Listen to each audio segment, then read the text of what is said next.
नमस्कार दोस्तों, कैसे हैं आप लोग। गुड मॉर्निंग दोस्तों। जैसे कि आपको पता कि हिंदी की सीरीज चल रही है और यूपी पुलिस के यहाँ पे जो बैच है, प्रैक्टिस बैच, वो कराया जा रहा है। तो डेली जैसे कि कल हम लोगों ने पढ़ा था विलोम शब्द, उसके पहले पर्यायवाची शब्द पढ़ा था। आज हमारा जो विषय है वो वाक्यांश के लिए शब्द, या इसको दूसरे शब्दों में भी कह सकते हैं अनेक शब्दों के लिए एक शब्द। तो हमारा जो आज विषय है उसके बारे में हम लोग स्टडी करेंगे। तो दोस्तों बिना देर के हुए आज के जो क्लास है उसको स्टार्ट करते हैं। दोस्तों पहला क्वेश्चन आपसे कह रहा है कि कंजूसी से धन व्यय करने वाला। कहने का अर्थ है कि ऐसा व्यक्ति जो बहुत ही कंजूसी से धन को खर्च करे उसको हम लोग क्या बोलते हैं। तो उसके लिए सी ऑप्शन हो जाएगा, कृपण हो जाएगा। ओके दोस्तों, कृपण का अर्थ है कि जो बहुत ही एक तरह से पैसा खर्च करना ही नहीं चाहे, और करे तो मतलब कि बहुत ही कंजूसी से करे। यहाँ पे लिखा है मितव्ययी। देखिए, मितव्ययी और अल्पव्ययी दोनों एक दूसरे के पर्यायवाची हैं। मित का अर्थ भी कम होता है और अल्प का अर्थ भी कम होता है। तो जो बहुत ही कम खर्च करे उसको मितव्ययी कहते हैं या अल्पव्ययी कहते हैं। ठीक है, ये आपको याद रहना है। मर्सड का अर्थ है मतलब कि काफ़ी ज़्यादा हष्ट पुष्ट होता है। ठीक है, ये आपको याद रहना है।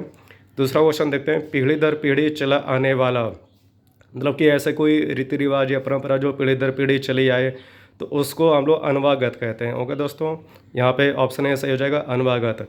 जो क्रम से चला है उसको क्रमागत कहते हैं, जो एक के बाद एक आए उसको परागत कहते हैं। ओके दोस्तों, तीसरा क्वेश्चन देखते हैं, अतिथि सत्कार की भावना। अच्छा, अतिथि का भी आपसे पूछता है कि जिसके आने की तिथि ज्ञात ना हो। ठीक है, उसको हम लोग अतिथि कहते हैं। देखिए यहाँ पे आ लिखा, आ का अर्थ है कि नहीं, तिथि का अर्थ है कि दिनांक, मतलब कि जिसके आने की तिथि ज्ञात ना हो उसको अतिथि बोलते हैं। लेकिन यहाँ पे क्वेश्चन निकाल रहे अतिथि सत्कार की भावना, तो इसको हम लोग बोलते हैं आतिथ्य कहते हैं। यहाँ पे ऑप्शन सी सही हो जाएगा, आतिथ्य। अच्छा देखिए, यहाँ पे लिखा आतिथ्य लिखा है।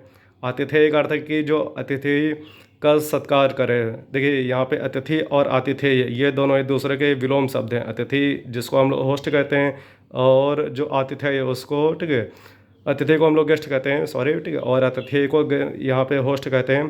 तो ये एक दूसरे के मतलब कि विलोम है। ठीक है, मेज़बान और मेहमान ये भी एक दूसरे के विलोम शब्द हैं। चलिए आगे बढ़ते हैं, क्वेश्चन नंबर 4 देखते हैं, जिसके सर पर बाल ना हो। देखिए यहाँ पे क्वेश्चन कह रहा है कि जिसके सर पे बाल ना हो। तो ऑप्शन ए गंजा, ऑप्शन बी खलवाट, ऑप्शन सी चिकोल और ऑप्शन डी क्रस है। तो बहुत से बच्चे जो नहीं पढ़ते, मतलब कि ग्रामर में उतने अच्छे मेच्योर नहीं है, तो वो लोग जैसे कि गंजा ये वो लोग सुनते आ रहे हैं तो इसी ऑप्शन में गोला बढ़ देते हैं, तो ये गलत हो जाएगा। यहाँ पे इसके लिए बी ऑप्शन सही होगा, खलवाट सही होगा। ओके दोस्तों, तो जिसके सर पे बाल ना हो उसको हम लोग खलवाट कहते हैं। ऑप्शन में गंजा जानबूझ के रखता है ताकि बच्चे गंजा में गोला भरें और वो गलत हो जाए। चिकूल यहाँ लिखा है, चिकूल जो है ये बाल का ही या केस का ही पर्यायवाची शब्द है। ओके दोस्तों, चलिए आगे बढ़ते हैं, 5वां नंबर क्वेश्चन देते हैं, जो मांस खाता है। तो जो मांस खाता है उसको हम लोग क्या बोलते हैं, सामिस बोलते हैं। ओके दोस्तों, और जो मांस नहीं खाता उसको हम लोग क्या बोलते हैं, निरामिस बोलते हैं। जो सब कुछ खाता है उसको सर्वाहारी कहते हैं, और जो साग सब्जी खाता है उसको शाकाहारी कहते हैं। तो यहाँ पे देखिए आहार लिखा, आहार का अर्थ है कि भोजन, और हार का अर्थ है कि मतलब कि उसको खाने वाला। तो यहाँ पे अब देखिए, यहाँ पे सामिस और निरामिस में जैसे कि यहाँ पे लिखा है आमिष, तो आमिष का अर्थ होता है कि मांस, आमिष का अर्थ क्या होगा, मांस होगा। ठीक है, तो अब यहाँ पे अगर हम सा लगा दें तो सा का अर्थ है कि सहित। तो जो मांस खाता है उसको मतलब कि देखिए ऑप्शन में मांसाहारी भी दे सकते हैं, लेकिन यहाँ पे सा में सही होगा। और जो नहीं खाता है, नहीं, यहाँ पे अगर शब्द आ जाए, एक है आपका उपसर्ग निर, अगर निर उपसर्ग लग जाए तो इसका अर्थ है कि नहीं। तो जो मांस नहीं खाता उसको हम लोग क्या बोलेंगे, निरामिष बोलेंगे। आमिष का अर्थ है मांस, निर लग गया तो निरामिष बन गया। तो इसका अर्थ है कि जो मांस नहीं खाता उसको निरामिष बोलेंगे, जो खाता है उसको सामिष बोलेंगे। चलिए आगे बढ़ते हैं, जिसके पास घर ना हो। तो जिसके पास घर ना हो, देखिए यहाँ पे ऑप्शन बी आपका सही हो जाएगा, अनिकेत बोलते हैं। निकेत जो है यहाँ पे शब्द लिखा है निकेत, ये घर का ही पर्यायवाची है। आ लग गया, आ का अर्थ है कि नहीं, तो जिसके पास घर ना हो तो उसको अनिकेत बोलते हैं। गृही का अर्थ है कि जिसके पास घर है उसको गृही बोलते हैं। अकिंचन, जिसके पास कुछ भी ना हो उसको अकिंचन कहते हैं। अभिषेक का अर्थ है कि मतलब कि तिलक या टीका लगाना, जैसे बोलते हैं कि राज्याभिषेक हो गया, रुद्राभिषेक हो गया। रुद्राभिषेक मतलब कि शंकर जी का अभिषेक करना, रुद्र उन्हीं का ही पर्यायवाची है, शंकर जी का ही है। क्वेश्चन नंबर 7 देखते हैं, भला चाहने वाला। तो भला चाहने वाला यहाँ पे देखिए कई सारे ऑप्शन हैं, लेकिन इसका हितैषी होता है। हितैषी का अर्थ है कि जो आपका भला चाहे, भला चाहने वाला उसको हम लोग हितैषी बोलते हैं। निस्वार्थ का अर्थ है कि जो बिना किसी स्वार्थ के कार्य करे उसको निस्वार्थ बोलते हैं। ओके दोस्तों, पुण्यात्मा, जिसकी आत्मा मतलब कि अच्छी हो या ठीक है महान हो उसको पुण्यात्मा कहते हैं। जो किसी की सहायता करे उसको सहायक कहते हैं। क्वेश्चन नंबर 8वां देखते हैं, जो प्रमाण से सिद्ध ना हो सके। देखिए जो प्रमाण से सिद्ध होता है उसको प्रमेय बोलते हैं, जैसे हमने मैथ में पढ़ा होगा। जो सिद्ध ना हो उसको अप्रमेय बोलते हैं। यहाँ पे देखिए आ लगाए, आ का अर्थ है कि नहीं। ओके दोस्तों, तो यहाँ पे 8 का क्वेश्चन नंबर 20 सही हो जाएगा आपका। ओके दोस्तों, फिर क्वेश्चन नंबर 9 देखते हैं, जो धरती फोड़कर जन्म ले। अब जन्म वाला जहाँ पे आएगा तो जन्म यहाँ पे जा लिखा है, तो जा का अर्थ है कि जन्म लेना। यहाँ पे जैसे कि अगर कहीं भी आ जाए कि जा, तो जा का अर्थ है कि जन्म।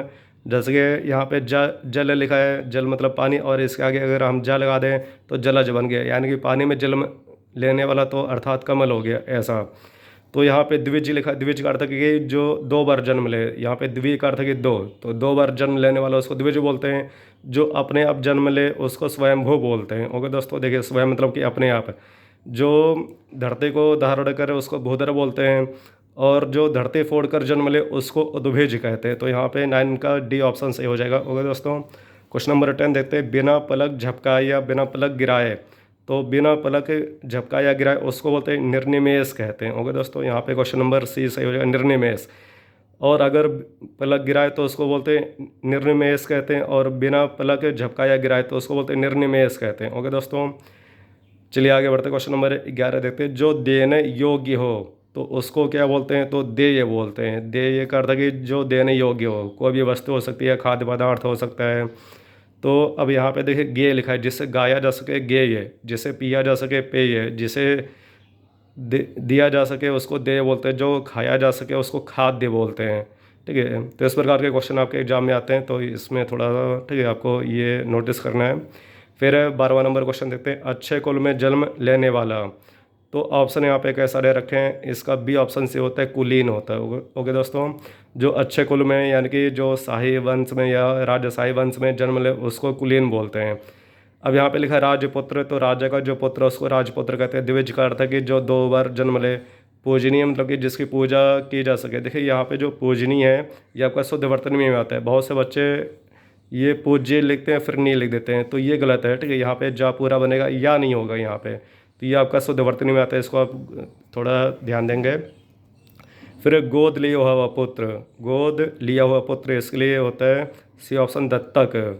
देखिए यहाँ पे जारज लिखा है, तो जारज का अर्थ है कि ऐसा पुत्र जो किसी दूसरी स्त्री से उत्पन्न हो उसको जारज कहते हैं। औरस का अर्थ है कि ऐसा पुत्र जो अपनी स्त्री से उत्पन्न हो। तो जारज और औरस यहाँ पे एक दूसरे के विलोम है, ये आपको याद रखना है। ठीक है, क्वेश्चन नंबर 14 देखते हैं, जिस पर आक्रमण हो। तो जिस पर आक्रमण हो उसको बोलते आक्रांत कहते हैं। ओके दोस्तों, ये आक्रमण वाले 3 क्वेश्चन आते हैं। जिस पर आक्रमण हो आक्रांत, जो आक्रमण करे आक्रांता, जिस पर आक्रमण ना हो उसको अनाक्रांत कहते हैं। ओके दोस्तों, तो ये आपको याद रखना है। ठीक है, आत्मघाती अर्थ की जो मतलब कि अपनी ही चिंता न करें, मतलब कि ठीक है अपना भी बलिदान दो और साथ में दूसरों को भी मतलब कि ठीक है मारने का प्रयास करें, उसको आत्मघाती कहते हैं। नहीं बोलते कि आत्मघाती हमले में 3 मरे 2 घायल ऐसा। ठीक है, क्वेश्चन नंबर 15 है, यहाँ पे कह रहा है जो इंद्र पर विजय प्राप्त कर चुका हो, जो इंद्र पर विजय प्राप्त कर चुका हो तो उसको इंद्रजीत कहते हैं। ओके दोस्तों, जैसे इंद्रजीत मेघनाथ का पर्यायवाची है। मेघनाथ जो रावण का पुत्र था। यहाँ पे इंद्रजय लिखा है, ये नहीं होगा। इंदु यहाँ पे चंद्रमा का पर्यायवाची है। जितेंद्रिय, जिसने अपने इंद्रियों पर विजय प्राप्त कर लिया उसको जितेंद्रिय कहते हैं। ये देखिए सी और डी ऑप्शन यहाँ पे बहुत ही ज़्यादा कन्फ्यूजन होते हैं। जो इंद्र पर विजय प्राप्त करेगा उसको इंद्रजित बोलते हैं, और जो अपनी इंद्रियों पर विजय प्राप्त करेगा उसको जितेंद्रिय कहते हैं। ओके दोस्तों, तो इस प्रकार से जो यहाँ पे वाक्यांश शब्द के टॉप 15 क्वेश्चन थे उसके बारे में हम लोगों ने अध्ययन किया। आगे की क्लास में और भी हम लोग अच्छे टॉपिक को पढ़ेंगे। तो आज के लिए इतने करते हैं। ओके दोस्तों, जय हिंद।